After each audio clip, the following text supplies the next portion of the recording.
Mahis TV, media dakwah dan pendidikan Ma'had Imam Asy-Syafi'i Nrekang. Assalamualaikum warahmatullahi wabarakatuh. Alhamdulillah, salatu wassalamu ala Rasulillah wa ala alihi wa ashabihi wa man tabi'ahum bi ihsanin ila yaumiddin, amma ba'd.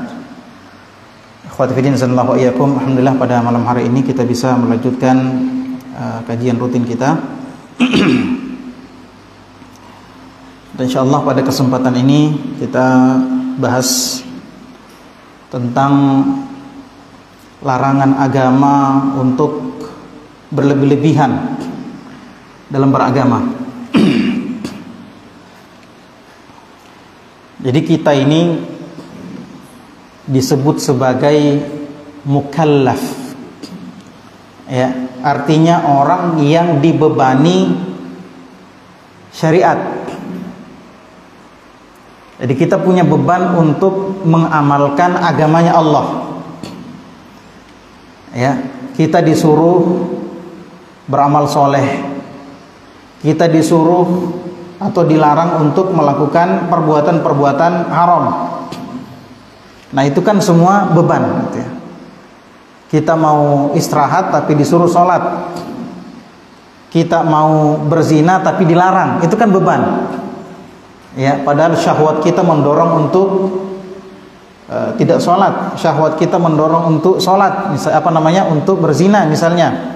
Syahwat kita mendorong kita untuk mengumpulkan uang dengan cara yang haram misalnya.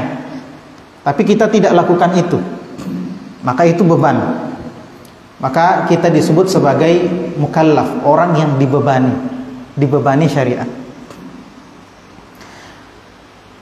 Tapi perlu diketahui bahwa beban syariat yang Allah berikan kepada kita itu disesuaikan dengan kemampuan. Ya, fattaqullaha mastata'tum. Bertakwalah kalian kepada Allah sesuai dengan kemampuan kalian. Makanya dalam beragama ada perintah-perintah Allah Subhanahu wa taala yang kemudian diberikan keringanan pada keadaan-keadaan tertentu. Misalnya kata Rasulullah SAW, kita disuruh sholli qa'iman, suruh salat berdiri. Fa in lam tastati fa qa'idan. Kalau tidak bisa salat berdiri maka disuruh salat duduk. Tidak bisa salat duduk, fa ala jamb, maka disuruh baring. Ya, disuruh berbaring. Ya. Jadi sesuatu yang sudah disyariatkan oleh agama sekalipun dibebankan kepada kita, itu masih ada keringanan pada saat-saat tertentu. Salat Isya misalnya 4 rakaat, salat Zuhur, Asar 4 rakaat. Ketika kita dalam keadaan perjalanan jauh yang itu susah dan sebagainya, maka diringankan menjadi 2. Ya. Diringankan menjadi 2. Maka seseorang tidak boleh bermalas-malasan, tidak boleh meremehkan agama itu. Ya, disuruh sholat di masjid, laki-laki suruh sholat di masjid, sholat di masjid. Disuruh sholat 5 waktu, sholat 5 waktu, sholat wajib. Kan begitu. Suruh puasa Ramadan, puasa Ramadan. Jangan misalnya setengahnya mau saya. Ya, Ramadan 15 hari mau, 1 hari puasa, 1 hari tidak, 15 hari mau deh. Tidak boleh begitu. Karena diwajibkan 1 bulan penuh. Ya, salat maghrib 3 rakaat, jangan kita bilang saya diskon 50%, 1,5 rakaat mau. Tidak bisa. Tidak boleh seperti itu. Ya, meremehkan kemudian tidak melakukan. Nah, tidak boleh juga berlebih-lebihan. Tidak boleh juga berlebih-lebihan. Berlebih-lebihan ini dalam bahasa kita disebut dengan ghulu. Ya, disebut dengan apa? Ghulu, berlebih-lebihan. Kata Rasulullah SAW, iyyakum wal ghulu fid din. Jangan berlebih-lebihan dalam agama. Fa innama ahlakal ladzina min qablikum al ghulu fid din. Yang menghancurkan kaum sebelum kalian terlalu berlebih-lebihan. Ya. Kata Rasul sallallahu alaihi wasallam, "La tushaddidu ala anfusikum fashaddadallahu alaikum." Ya, jangan kalian memberat-beratkan diri kalian sehingga Allah betul-betul memperberat kalian. Ada ibadah-ibadah yang tidak disyariatkan, ya, tidak disyariatkan kita lakukan. Ya, kenapa? Karena kita anggap baik. Bagus kapan kalau begini? Ya. Bagus kapan kalau begini? Padahal tidak bagus menurut syariat. Kenapa tidak bagus menurut syariat? Dari mana kita tahu? Karena tidak disyariatkan. Tidak diajarkan Nabi sallallahu alaihi wasallam. Maka jangan kita berlebih-lebih. Allah Subhanahu wa taala berfirman, "Yuridullahu bikumul yusra wa la yuridu bikumul usra." Sesungguhnya yang Allah inginkan untuk kalian adalah kemudahan. Allah tidak menginginkan kesulitan. Makanya bapak-bapak, ibu-ibu yang dimuliakan oleh Allah, ketika Rasulullah diperintahkan untuk ke langit mengambil perintah sholat, ya, itu berapa kali yang disuruh Nabi? 50 kali. 50 kali. Untung ketemu Nabi Musa. Disuruh minta keringanan, ya, minta keringanan, naik, ya, dikasih lagi, minta lagi keringanan sampai 5 kali, ya. Murah itu saya kasih ki, ya, 5 kali. Jangan milih tawar-tawar nih, ya. Maka sholat 5 kali itu keringanan dari Allah, ya. Coba kalau yang 50 kali disuruh kita, mati nih, digagani waktu. Habis, tidak ada waktu kita untuk pergi cari kehidupan, kan? Alhamdulillah cuma 5 kali. Jangan lagi itu 5 kali, nah berat sekali kita rasa. Azan orang, azan mi lagi. Belum pikir tidur, belum pikir makan, azan mi lagi. Padahal itu sudah ringan bagi kita. Ya, jangan juga ditambah-tambahi. Tidak cocok kalau 5 justas. Saya semangat sekali ini, saya tambahi menjadi 7. Mati. Ya, jangan. Ya, yuridullahu bikumul yusra. Allah menginginkan kemudahan bagi kita. Saudara yang dimuliakan oleh Allah Subhanahu wa taala, maka berlebih-lebihan dalam agama itu tidak diperbolehkan. Suatu ketika ada seorang laki-laki tua, ya. Seorang laki-laki tua itu bernazar untuk melakukan haji dengan jalan kaki. Bayangkan Pak, dari Madinah ke Mekah. Dari jauh nah itu. Kalau kita naik bus itu yang kencang busnya karena jalannya lurus-lurus, ya kan kencang itu. Antara 9 sampai 10 jam. Ya rata-rata. Ya. Itu dari Madinah ke Mekah. Bayangkan Pak kalau jalan kaki. Kita saja yang muda-muda Pak, tidak sanggup. Saya tidak sanggup saya. Ya. Apalagi orang tua mi kesian. Tua kemudian rentah, sudah tua sekali mi. Kalau orang tua aja bilang matesek. Ya. Matesek mi. Ya. Tidak bisa mi jalan normal. Tapi karena dia bernazar seperti itu, maka dia minta sama anaknya untuk dipapah. Dua orang. Satu di kanan, satu di kiri. Bayangkan saja Pak, dari mana? Dari Masjid Raya ke sini, ya, jalan kaki, mampu tidak kira-kira itu? Susah. Ya. Maka orang ini dipapah, dilihat sama Rasulullah sallallahu alaihi wasallam. Kata Rasulullah, "Ma balu hadza?" Ini orang kenapa ini dikasih begini? Kemudian Rasulullah dikasih tahu nih.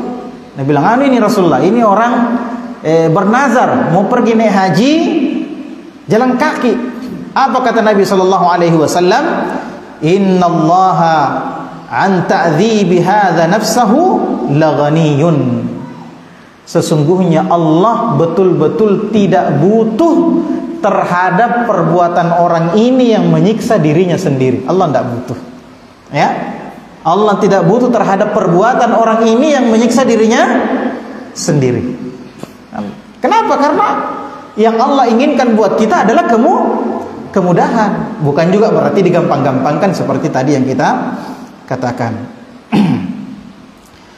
Kemudian dalam dalil hadis yang lain, Rasul sallallahu alaihi wasallam bersabda, "Ya Abdullah, alam ukhbar annaka tasumun nahar wa taqumul lail.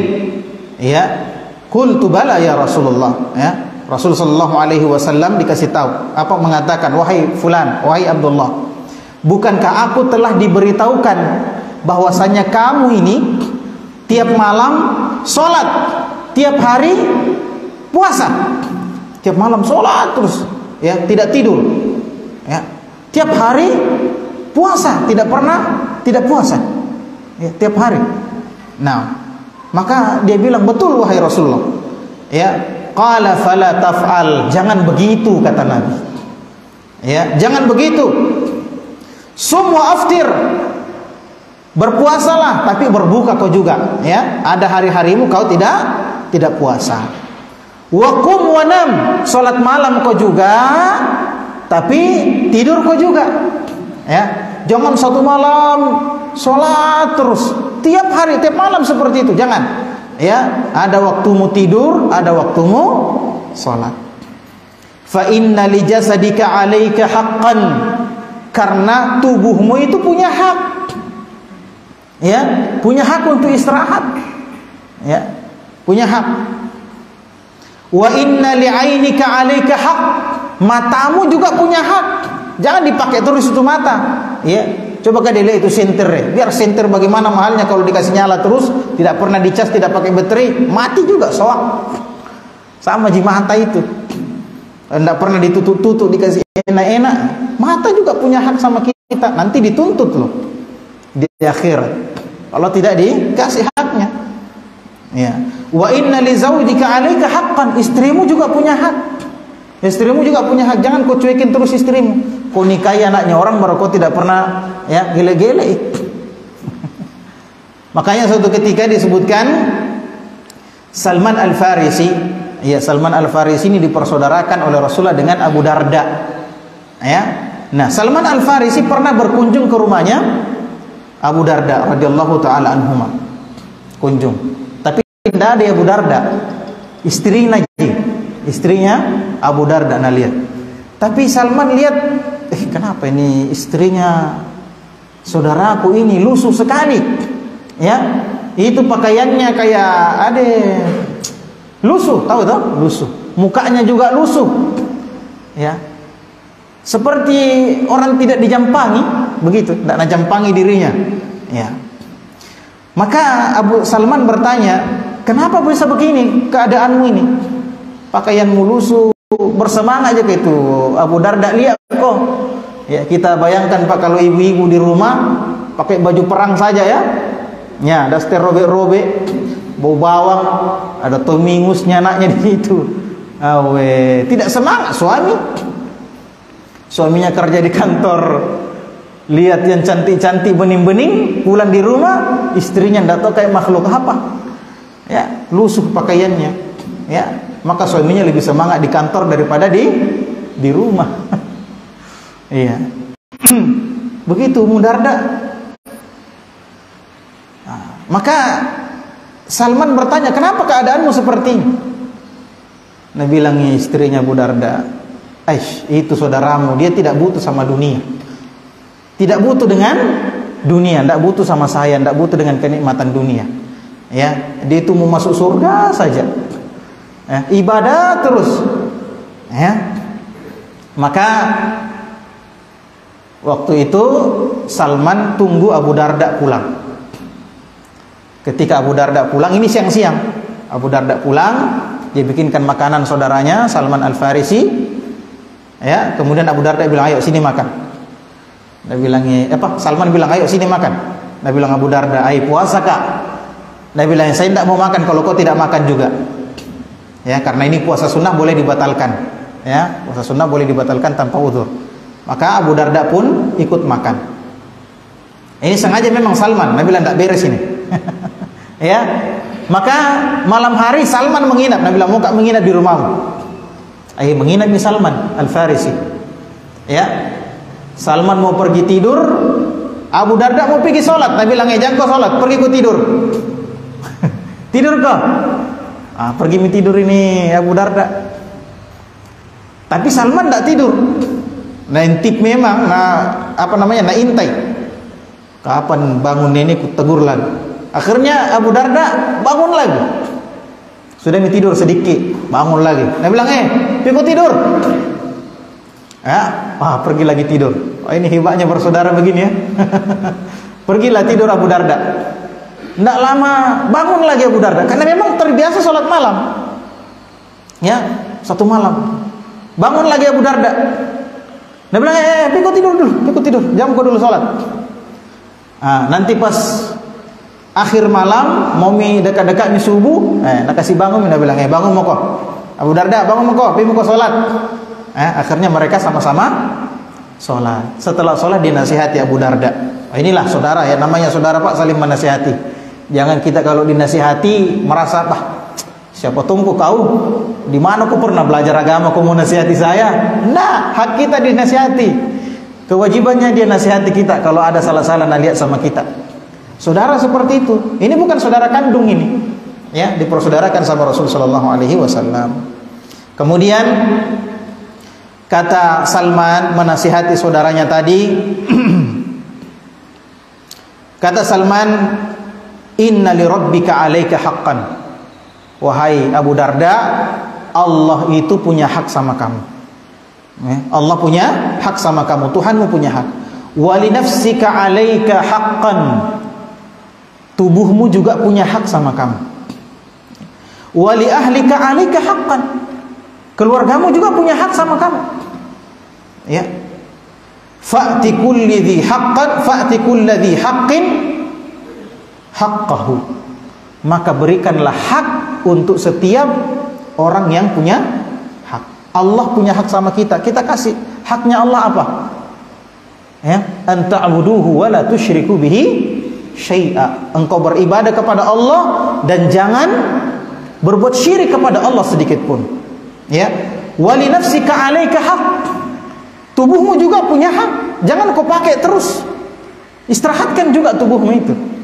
Ya, jangan dipakai terus. Istirahatkan. Ya. Wa li ahlika 'alaika haqq. Keluargamu juga butuh apa? Punya hak. Jangan sampai Pak gara-gara kita ibadah sehingga haknya keluarga kita abaikan, padahal ya memberikan hak kepada keluarga kita itu juga ibadah. Ada orang gara-gara mengaji, karena mengaji ya datang anaknya, sana. Kodong. Padahal motongnya anaknya di pangku-pangku. Iya kan? Ada begitu Pak? Ya, sebentar mengaji datang istrinya. Ribu mengaji ke ini. Sana, nanti pi. Masya Allah. Tidak begitu diajarkan Nabi Pak. Ya, mamanya kodong malam-malam Pak. 3 malam begitu sholat teh. Ya. Tidak pernah kita sentuh-sentuh Kak. Kau itu kayak tongko siapa? Ini saya menghadap Allah ini, saya mau masuk surga. Dia bilang istrinya, ada tuh di surga di sini Pak. Masuk ke dulu surga dunia sebelum surga akhirat. Kau itu banyak tong. Sana. Jangan kau ganggu Kak beribadah. Tidak begitu ceritanya bos. Ya. Punya hak. Jangan sampai gara-gara kita beribadah, ya, dakwah ke sana kemari, anak kita tidak diperhatikan. Bagaimana anak kita tumbuh, bagaimana dia mengenal Allah, ya. Punya hak keluarga. Maka berikanlah hak kepada setiap yang memiliki hak. Saudara yang dimuliakan oleh Allah Subhanahu wa taala, akhir-akhir ini kita kajian-kajian seperti ini penting. Karena banyak orang-orang Islam yang tertipu. Ya, banyak orang-orang Islam yang tertipu. Kata para ulama mengomentari hadis tadi, maka ini adalah penjelasan bahwasannya tujuan daripada syariat Allah bukanlah untuk menyiksa diri kita. Itu tujuan syariat. Ya. Jadi tujuannya kita diberikan syariat supaya kita membuktikan bahwa kita ini hambanya Allah. Kita beribadah kepada Allah sesuai dengan kemampuan. Ingat, ibadah, semua ibadah diikat sesuai dengan kemampuan. Semua ibadah diikat sesuai dengan kemampuan. Ya, makanya tidak boleh kita karang-karang sendiri ibadah. Ya. Hadirin sidang jamaah maghrib rahimani rahimakumullah. Kita cerita sedikit tentang satu kelompok dalam Islam, ada yang namanya tasawuf. Ada yang namanya tasawuf. Ini di antara yang kelompok-kelompok yang memiliki budaya berlebih-lebihan. Ya, hampir semuanya ada, tapi kita bahas sama dengan Khawarij, ya, berlebih-lebihan, ya, sampai memberontak dan sebagainya kepada penguasa yang yang sah, ya. Tapi yang kita mau kasih contoh saat ini adalah orang-orang sufi, ya. Jadi sufi tasawuf ini banyak berpecah-pecah, ya. Kenapa berpecah-pecah? Karena masing-masing kelompok punya tarekat yang amalan tarekat-tarekatnya berbeda, ya. Tapi di antara ciri khas tarekat-tarekat ini adalah ada yang namanya zikir. Jadi kalau dalam ilmu tasawuf itu istilah-istilah itu banyak, ya, banyak istilah-istilah, tapi istilah-istilah itu tidak bisa dipahami kecuali mereka sendiri.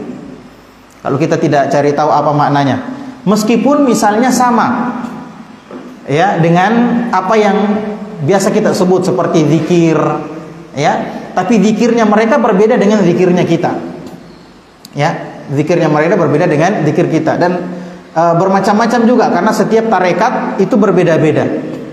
Ada yang namanya tarekat Syadziliyah, ya. Tarekat Syadziliyah ini dianggap zikirnya itu paling ringan, ya, zikirnya paling ringan. Apa zikirnya yang paling ringan? Mengucapkan Allah 1000 kali, Allah, Allah, Allah, Allah, Allah 1000 kali. Kira-kira bisa dihitung itu, Pak, 1000 kali? Itu saja subhanallah 33 kali. Nah, berapa ini? Sampai 33. Apalagi kalau 1000, Pak. Nah, dikasih kencang, ya. Enggak, itu kalau subhanallah, bukan subhanallah, Nabi bilang swalla. Saking kencangnya macam tiri itu, tasbihnya kencangnya itu, masya Allah. Ya, ini Allah tas 1000 kali. Bagaimana caranya hitung itu? Ya, kemudian banyak lagi zikir-zikir yang kalau mau tidur ada zikirnya begini, kalau banyak. Ya, padahal kita tidak disuruh begitu. Kita tidak disuruh begitu. Paling istighfar 100 kali, ya, satu hari atau 70 kali. Ada zikir pagi petang namanya subhanallah bihamdi subhanallahil azim 100 kali. Ya, itu yang paling banyak zikir pagi petang. Tapi yang zikir-zikir seperti ini tidak ada. Ya, 1000 kali. Kenapa disebut paling ringan? Karena tarekat yang lain lebih berat lagi. Ya, ada namanya apa? Naqsyabandiyah.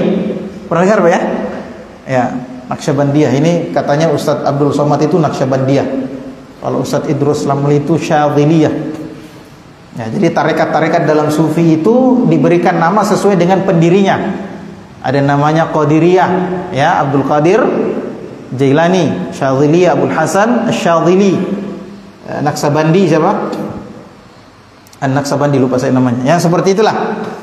Iya. Kalau tarekat Naqsyabandi itu ada zikirnya sendiri. Yang pertama itu zikir 11.000 kali. Itu tingkatan pertama. 11.000 kali, Pak. Kemudian bukan cuma 11.000 kali. Ada yang setiap 96 kali itu kemudian diselingi dengan doa apalah, lupa namanya. Ada doanya panjang. Ya, baru mulai lagi. Hitung lagi 1. Nanti kali berapa dapat 11.000. Ya, ada yang 66 kali baru membaca doa itu. Ya. Setelah sampai 11.000 kali baru disuruh tidur. Ya. Kalau sudah tidur, maka dia akan mimpi nanti. Didatangi oleh seseorang mengajarkan sesuatu yang baru lagi, ditingkatkan lagi sampai begitu terus sampai 100.000 kali dalam satu hari zikirnya. 100.000 kali. Ya, ada itu alat yang begini mungkin tidak cukup itu. Ada itu biasa nama orang-orang. Yang saya heran tuh bagaimana caranya hitung. Nah, hitungkah Allah 2, 3, 4. Ya. Dan itu harus khusyuk. Harus khusyuk. Allah, Allah, Allah. Bagaimana caranya hitung itu? Itu saya heran itu. Ya. Jangan sampai kalau lewat tas 1 jadi lain-lain modelnya orang. Ya, nah ini semua zikir seperti itu, memberat-beratkan diri. Ya. Kemudian ada lagi gayanya apa? Al-ju', namanya al-ju', lapar. Ya, lapar. Ya, jadi memang ciri khasnya itu lapar. Ada buku namanya Ar-Risalah Al-Qushairiyah, ditulis oleh Al-Qushairi, salah seorang sufi, ya, sufi sunni, karena tasawuf itu terbagi dua, ada namanya tasawuf falsafi, ada yang namanya tasawuf sunni. Kalau yang kita biasa dengar seperti Abu Hamid Al-Ghazali itu tasawuf sunni. Ya. Bedanya itu, kalau tasawuf falsafi itu agak gila, memang lebih gila lagi. Karena kalau orang sudah mencapai hakikat itu tidak boleh lagi jalankan syariat. Ya, kenapa? Karena kalau orang sampai hakikat, ini ada yang namanya Al-Hallaj, ya, Al-Hallaj itu dibunuh sama penguasa muslim ketika itu karena keyakinannya sudah kufur. Ya, jadi kalau sudah orang sampai di derajat hakikat, maka dia sudah bisa ketemu dengan Allah langsung. Ya, jadi dia ambil syariat itu langsung dari Allah. Ya, maka dikatakan kalau sudah mengambil syariat langsung dari Allah, maka tidak boleh lagi mengambil syariat yang punya perantara. Apa perantaranya? Kalau kita ini kan syariat kita perantaranya Nabi Muhammad. Kalau dia kan sudah ambil langsung dari Allah, ngapain lagi ikut syariat kita? Ya. Ada yang namanya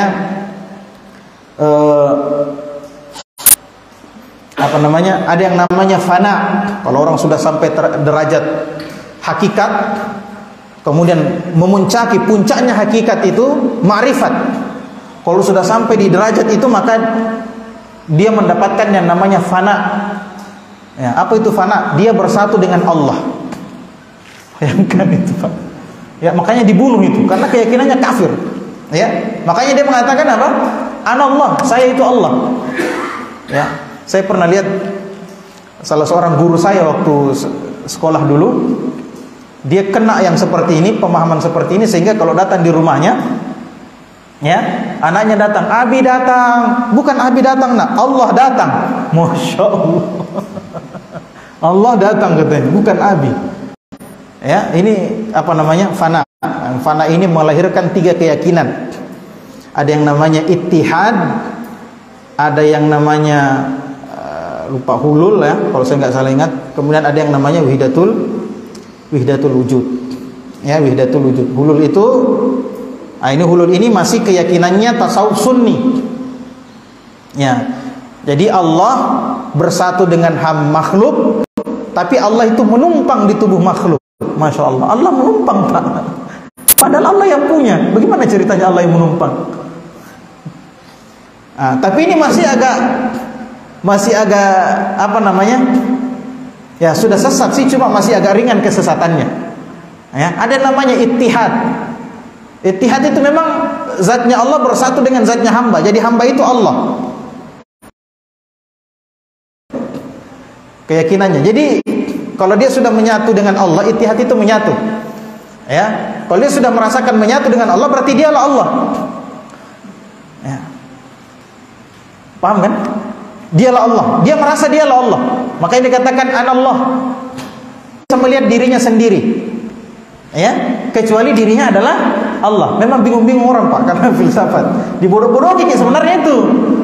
Cuma kita juga hebat juga ya, padahal dibodoh-bodohi Pak Totolo itu. Ya. Kemudian ada yang namanya wahdatul wujud, atau dalam biasa juga orang bilang wahdatul wujud. Wahdatul wujud itu lebih sesat lagi. Ya, bahwa alam semesta ini adalah Allah. Makanya biasa orang bilang la wujuda illallah. Tidak ada yang ada kecuali Allah. Berarti yang ada semuanya adalah Allah. Ini keyakinan kufur, Ya, keyakinan kufur karena Allah tidak bersatu dengan hambanya. Ya, Allah Maha sempurna, hamba Allah itu tidak sempurna. Ya, hamba Allah tidak sempurna. Nah, ketika keadaannya seperti itu, inilah mereka mulai menciptakan apa? Menciptakan ibadah-ibadah karangan-karangan sendiri yang kemudian diajarkan sama murid-muridnya. Ya, murid-muridnya itu namanya salik. Ya. Kalau dia sudah jadi guru, dia namanya mursyid. Itu diajarkan seperti itu. Ada yang namanya ju', lapar, menahan lapar. Ya, jam berapa ini? Masih panjang ceritanya? Jam berapa masuk? Hah? 19.33. Wih, sebentar lagi ya. Ya. Jadi lapar itu mereka memang memaksakan diri untuk lapar. Ya, kalau kita lihat cerita-ceritanya di Risalah Kusyairiyah, ada juga di Ihya Ulumuddin dan sebagainya. Ya, itu luar biasa. Ya, ada yang sampai tidak makan. Ya, disebutkan di situ ada yang tidak makan kecuali 15 hari. Jadi 15 hari baru makan. Ya, kalau sudah masuk Shibli, ya kalau saya nggak salah itu Shibli, dia 15 hari baru makan. Itu di luar Ramadan. Kalau dalam Ramadan tidak makan kecuali sudah lihat hilal Syawal. Jadi kalau sudah masuk hilal Ramadan dia baru makan, nanti hilal Syawal baru makan lagi. Ya, nah kalau puasanya Nabi. Ya, Nabi ada yang namanya puasa wisol. Ya, ada namanya puasa wisol. Pernah sahabat mau puasa wisol tapi Nabi larang, jangan.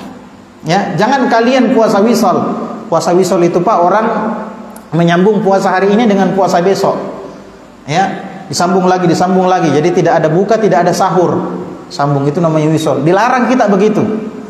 Ya, kata Rasulullah SAW, jangan puasa wisol kecuali sampai sahur. Ya, kalau ada orang yang mau puasa dari sahur ke sahur itu masih boleh, tapi kalau disambung lagi sudah tidak boleh. Ya, kata para sahabat, ya Rasulullah, Anda puasa wisol. Ya, Anda puasa wisol, kata Rasulullah, sesungguhnya Allah memberikan aku sesuatu yang tidak diberikan kepada kalian. Ya, Allah memberikan makan kepada Rasul sallallahu alaihi wasallam. Ya. Nah, ini mereka juga punya dalil, Pak. Ditanya ada dalilnya atau tidak? Ada dalilnya juga. Tapi ini salah paham terhadap dalil. Dalilnya mana? Ya, dalilnya mana? Ya, katanya Rasulullah SAW pernah dalam sebuah hadis memang disebutkan riwayat Bukhari, Rasulullah SAW pernah 3 bulan tidak pernah menyala api di rumahnya. Tidak pernah memasak orang di rumahnya selama 3 bulan, 3 hilal. Tapi itu kan bukan tidak menunjukkan Rasulullah itu tidak pernah makan. Karena makanannya Rasulullah bukan cuma yang dimasak. Disebutkan salah satu makanannya Rasulullah, kalau Ibnul Qayyim Al-Jauziyah dalam kitabnya Zadul Ma'ad, ada namanya Adabut Ta'am, adab makanan. Bagaimana petunjuk Nabi dalam masalah makanan. Di situ disebutkan banyak betul makanannya Nabi sallallahu alaihi wasallam. Termasuk korma, termasuk Nabi, ya, air yang disimpan korma di dalam, kemudian dibiarkan bermalam, kemudian diminum. Ya, itu kan tidak perlu dimasak. Ya, korma muda, ya, korma masa, ya, korma tua dan sebagainya dimakan, tidak perlu dimasak. Jadi bukan berarti Rasulullah tidak makan. Ya. Kemudian memang banyak hadis yang menyebutkan bahwasanya Rasulullah itu kadang lapar, beberapa hari tidak makan, tapi itu bukan dibuat-buat. Memang karena Nabi tidak punya makanan. Ini punya makanan tapi dibuat-buat seperti itu. Ya, Rasulullah pernah tidak makan beberapa hari, lapar. Akhirnya Rasulullah saking laparnya sampai diikat perutnya dengan batu. Rasulullah keluar mau pergi rumahnya Abu Bakar. Coba lihat, Rasulullah mau makan juga, mau pergi rumahnya Abu Bakar. Ternyata Abu Bakar juga kelaparan, tidak ada makanan di rumahnya. Ya, cari Umar, belum mau dicari di rumahnya, ada Umar kelihatan. Ya, ternyata Umar juga kelaparan. Sampai pergi ke rumahnya salah seorang sahabat, mereka dipotongkan kambing. Coba lihat, Rasulullah saja tidak sampai lapar begitu berbulan. Ada yang mengatakan sampai 1 tahun tidak makan. Ini juga saya rasa tidak masuk akal gitu ya. Ya. Tapi kalau dikatakan itu tidak masuk akal, dibilang memang tidak masuk di akalmu. Kenapa? Karena kita sudah bermesraan dengan Allah, kata dia. Aduh, ini juga susahnya. Ya, bermesraan katanya sama Allah. Jadi saking nikmatnya sehingga mereka tidak butuh makanan. Kenapa paling Nabi butuh makan? Nah, lebih hebat itu Nabi daripada kau, lebih. Iya kan? Ya. Tapi masalahnya sebagian sufi memang itu menganggap wali itu lebih tinggi daripada nabi. Kenapa bisa wali lebih tinggi daripada nabi? Ya, karena wali-wali mereka ini katanya langsung terima dari Allah, sementara Nabi Muhammad terima wahyu melalui Jibril. Jadi siapa yang lebih hebat? Waduh, susahnya kalau begini. Ya, ada dalilnya, ada katanya.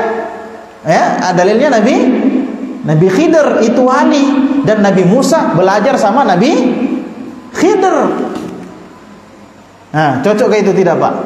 Dia tidak cocok. Tidak cocok. Ya, kenapa Pak Nabi Musa belajar sama Khidir? Khidir itu wali atau bukan? Nabi. Khidir itu nabi. Ya. Dan kata Khidir dalam surah Al-Kahfi itu diceritakan bahwa saya tidak melakukan, ada perbuatannya Nabi Khidir. Apa itu yang pertama? Siapa yang ingat? Menenggelamkan kapal, perahunya orang miskin. Kemudian membunuh anak kecil, kemudian menegakkan tembok sehingga ada anak-anak yang mengambil warisannya di situ. Ya, kata Nabi Khidir, aku tidak melakukan itu karena keinginanku, bukan karena saya. Ya. Terus gara-gara siapa? Ya gara-gara Allah. Makanya di ayat sebelumnya dikatakan apa? Allah menginginkan, itu. Allah menginginkan apa itu? Fa'arada rabbuka, ketika coba surah Al-Kahfi, siapa yang baca surah Al-Kahfi tadi? Jangan sampai tidak ada yang membaca surah Al-Kahfi gara-gara keluar fatwa. Ya. Nah, jadi semua yang dilakukan Khidir ketika itu adalah perintah Allah melalui wahyu. Kalau begitu Nabi Khidir juga adalah nabi. Terus kenapa bisa sama-sama nabi? Ya, karena beda. Nabi-nabi terdahulu itu berbeda dengan Nabi Muhammad SAW. Nabi-nabi terdahulu itu diutus khusus untuk kaumnya. Jadi kaumnya di sini Nabi sendiri, ada kaum lain di sana Nabi sendiri juga. Adapun Nabi Muhammad SAW tidak, kepada seluruh manusia dan jin. Kepada seluruh manusia dan jin. Beda. Makanya ketika Nabi Musa datang kepada Khidir, apa kata Khidir? Apakah kamu dari Bani Israel? Ya, Nabi Musa bilang, iya, saya dari Bani Israel. Kalau begitu Khidir itu bukan dari Bani Israel. Makanya Nabi Musa tidak diturunkan kepada Nabi Khidir. Kenapa? Syariatnya berbeda. Sama-sama Nabi. Nah, bisa dipahami Pak ya?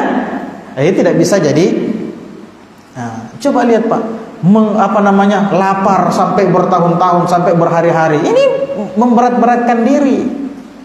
Ya, memberat-beratkan diri. Ada lagi namanya uzlah.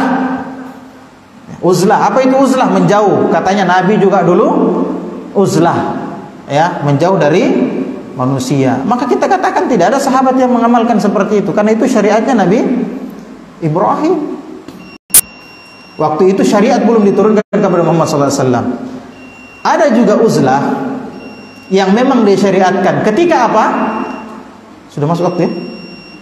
Ya, jadi uzlah itu disyariatkan ketika seseorang tidak bisa mempertahankan agamanya, karena sudah tersebar syubhat, fitnah, sehingga khawatir kalau dia tinggal di tengah-tengah masyarakat, maka akan apa? Dia bisa terfitnah, tidak bisa pertahankan agamanya. Tapi kalau dia masih bisa pertahankan agamanya, maka kata Rasul sallallahu alaihi wasallam, al-mu'minu alladhi yukhalitu an-nas wa yasbir ala adahum khairun minal mu'min alladhi la yukhalitu an-nas wa la yasbir ala adahum. Kata Rasul sallallahu alaihi wasallam, seorang mukmin yang tinggal ya berbaur dengan manusia dan bersabar terhadap gangguan manusia lebih baik daripada seorang mukmin yang menyendiri, tidak mau bergaul dengan manusia dan tidak bersabar terhadap gangguan manusia. Jadi uzlah itu diperbolehkan, sampai kata Rasul sallallahu alaihi wasallam, meskipun di situ kamu makan akar-akar kayu, ya, kalau tidak ada makanan lain, ya, tapi itu ketika seseorang takut tidak bisa mempertahankan agamanya.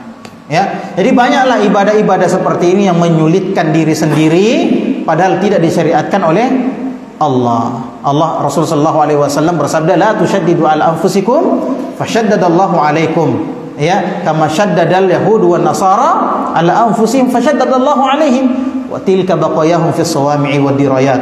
Kata Rasulullah SAW, jangan berat-beratkan dirimu, ya, nanti kau betul-betul diberatkan oleh Allah seperti orang Yahudi dan orang Nasrani memberat-beratkan dirinya. Apa itu? Ya, orang Yahudi dan orang Nasrani itu pergi ke jauh-jauh tempat, kemudian bikin tempat ibadah di situ. Mereka puasa setiap hari, tidak menikah, ya, namanya rahbaniyah. Tidak menikah, ya, dan tidak berbaur dengan manusia. Ya, padahal Allah tidak suruh mereka mau seperti itu. Tapi mereka mengharuskan dirinya sendiri sehingga mereka merasa wajib. Maka Allah pun betul-betul memberatkan mereka. Ya, maka kesimpulannya saudara yang dimuliakan oleh Allah Subhanahu wa taala, betul kita dibebani syariat oleh Allah, tapi semua beban syariat itu diikat dengan sesuai kemampuan dan tidak boleh kita melakukan sesuatu untuk memberat-beratkan diri kita sendiri dengan sesuatu yang tidak disyariatkan oleh Allah Subhanahu wa taala. Ya, sayang sekali waktunya sangat singkat. Ya, tapi semoga apa yang sudah kita dengarkan ini bermanfaat bagi diri saya dan kita semua. Kita tutup dengan doa kafaratul majlis. Subhanakallahumma bihamdik, asyhadu an la ilaha illa anta, astaghfiruka wa atubu ilaik. Wa akhiru da'wana alhamdulillahirabbil alamin. Assalamualaikum warahmatullahi wabarakatuh.